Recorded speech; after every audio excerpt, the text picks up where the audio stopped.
10 fakta horor paling seram di Indonesia. 1. Rumah Pondok Indah, Jakarta. Dikenal sebagai rumah kosong paling angker di Jakarta Selatan. Konon, pernah ada sopir taksi yang mengantarkan penumpang ke rumah itu, tapi keesokan harinya mobilnya ditemukan terparkir kosong dengan sopir tewas membiru. Banyak saksi melihat sosok perempuan berpakaian putih di balkon.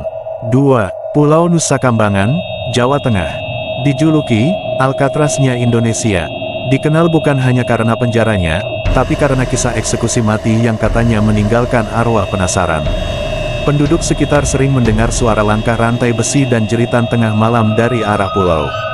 3. Gunung Salak, Bogor. Sering terjadi kecelakaan pesawat dan pendaki yang hilang. Masyarakat percaya ada gerbang gaib menuju alam lain di kawasan itu.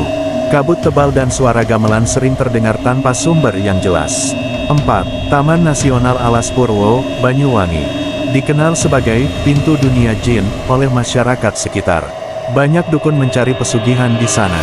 Malam hari, sering terdengar suara azan tanpa arah, dan ada cahaya seperti obor yang menari di kejauhan. 5. Desa Trunyan, Bali. Penduduknya tidak mengubur jenazah, tapi meletakkannya di bawah pohon besar bernama Tarumenyan. Ajaibnya, jenazah-jenazah itu tidak berbau busuk sama sekali.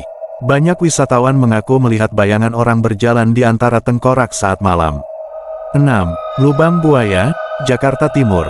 Lokasi pembunuhan para jenderal 1965. Banyak petugas yang berjaga malam mendengar suara jeritan minta tolong dari dalam sumur tua. Sosok perempuan berkerudung hitam sering terlihat duduk di dekat monumen. 7.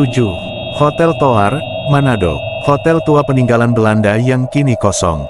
Para warga sering melihat sosok nonik Belanda menari di jendela kamar lantai 2. Setiap kali seseorang mencoba bermalam di sana, lampu padam dan terdengar suara piano kuno.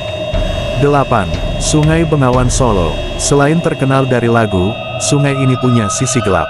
Banyak cerita tentang penunggu air yang menyeret korban tenggelam. Penduduk percaya arwah korban akan muncul pada malam Jumat Kliwon, menangis di tepi sungai. 9. Jembatan Ancol, Jakarta. Legenda si manis Jembatan Ancol berasal dari kisah nyata tentang gadis yang tewas di sana. Banyak pengendara malam hari melihat sosok wanita cantik menumpang di jok belakang motor, lalu menghilang tiba-tiba. 10. Kampung Lelembut di Bantul, Yogyakarta. Dikenal sebagai desa yang lenyap dari peta setelah gempa besar. Warga sekitar mengaku kadang melihat lampu-lampu rumah muncul di tengah ladang kosong. Katanya, desa itu sekarang berada di dimensi lain.